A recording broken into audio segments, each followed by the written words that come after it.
So as I wait for my Gladiator to be built, I've been taking a few things off the JL.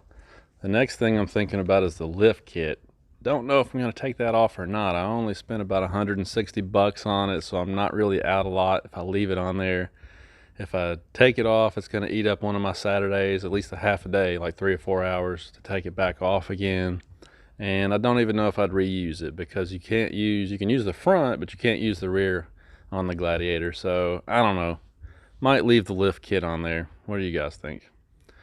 But in the meantime, I've been driving the Mach because I'm trying to keep some miles off of the JL, keep the value up on it as high as I possibly can, so they can work the deal out that I need. So I've been driving the Mach, and I love driving this car, but this thing's got 136,000 miles on it now. I think I'm actually coming up on 137. So one of the things I have been doing is keeping a close eye on the oil level, because it seemed like that she was starting to burn a little bit of oil. Some guys said these cars are pretty bad about ingesting oil through the PCV, but I don't know. All I know is that on that 5W20 she was burning oil. I switched over to 530 and it seemed like it slowed down the consumption quite a bit. So let's pull the dipstick here and see what we got. Now that it's been sitting here for a while since I got home from work. Oh yeah, it's about halfway up the stick on the hatched area there. If I can get this up out of here, see it a little bit better. Not too bad. So again, the oil consumption, it's hard to do with one hand. The oil consumption has really slowed down since I switched over to a 530. And I've been doing some oil analysis on this engine. I send it off whenever I change it to Blackstone Labs, and it seems like the 530 has really reduced the wear metals in the oil as well. So seems like it's healthier for this engine. That's what I'll keep running. But yeah, 136, coming up on 137,000 miles, and still runs like a sewing machine. This thing just drives great. Still has tons of power.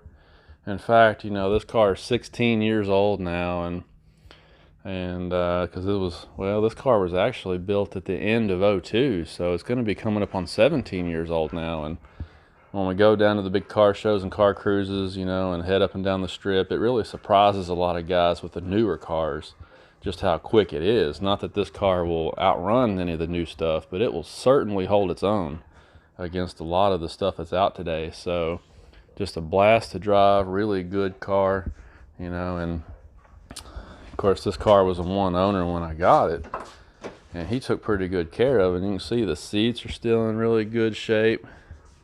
I mean, he just really took good care of it, and I've obviously been trying to do the same. So I love this car. I don't want to rack up a ton of miles on it, but I'm going to drive it for a while until the Gladiator shows up, and then we'll go from there. But the only things I've done to this car, of course, I put the H-pipe on there, and it's got a Ford Racing aluminum drive shaft in it, and that's it. Obviously I changed out the wheels, but as far as the drivetrain goes, this thing is basically 98% stock, and it's still really fun and really quick all these years later. So I think Ford had a smash on their hands with this. I wish that they'd bring back a proper Mach 1 instead of building that electric thing that they're talking about using the Mach name on. But I don't know, it seems like Ford fans are going to lose that battle. Looks like Dixie's thirsty. So anyway, I guess that's going to be the next project, is to work on that and finish taking things off of it, but again, we've got that big trip coming up pretty soon. Yeah, so if you guys haven't been to Land Between the Lakes National Park down in western Kentucky, you got to go. It's awesome. There's an off-road park down there called Turkey Bay OHV area. They've even got one trail down there that goes along the shore of Kentucky Lake. It's beautiful. And there's lots of things for the family to do in that area as well. There's a planetarium, a bison range, cool restaurants, sailboats. There's all kinds of things you can do down there in addition to camping and four-wheeling. I used to go all the time. It's about a 4-hour drive one way from where I live, even though it's in my home state. Kentucky's a long state if you try to drive east to west. And so it takes a while to get there, and with the busy schedule I've had last couple of years, just haven't made it down there. But this summer, over the next few weeks, I'm trying to plan a trip down there. We're going to take the JL, load up the wife and the kids, hopefully, and go down there and camp and hopefully shoot some video of the entire trail system, or at least parts of the entire trail system, so you can kind of see it if you haven't been. But yeah, you got to go. If you're anywhere near Western Kentucky, you got to go down there and check out the Turkey Bay off-highway vehicle area. It's awesome down there. So that's on the radar. That's probably going to end up being sort of like the farewell trip for the JL. And I'm going to do a final review video as we're coming up on, well, if we take it down there and back, that's 1,000 miles. Nope, let me back up. That's 500 miles round trip. So that'll rack up the odometer a little bit there, and that'll get us close to 17,000 miles on the JL in a little less than a year and a half. So a little bit outside of my mileage on the lease, but no big deal. Gonna do a final review video to kind of let you know how it's been. Initial quality is important. Yeah, it'd be cool to wait till you get to 100,000 or 200,000 miles to do a review video on quality, but I mean, it is what it is. The JL's been out almost 2 years, going to be 2 years into this year, and initial quality is what a lot of people are wondering about. So we'll talk about that a little bit more as we get closer to the Gladiator being delivered.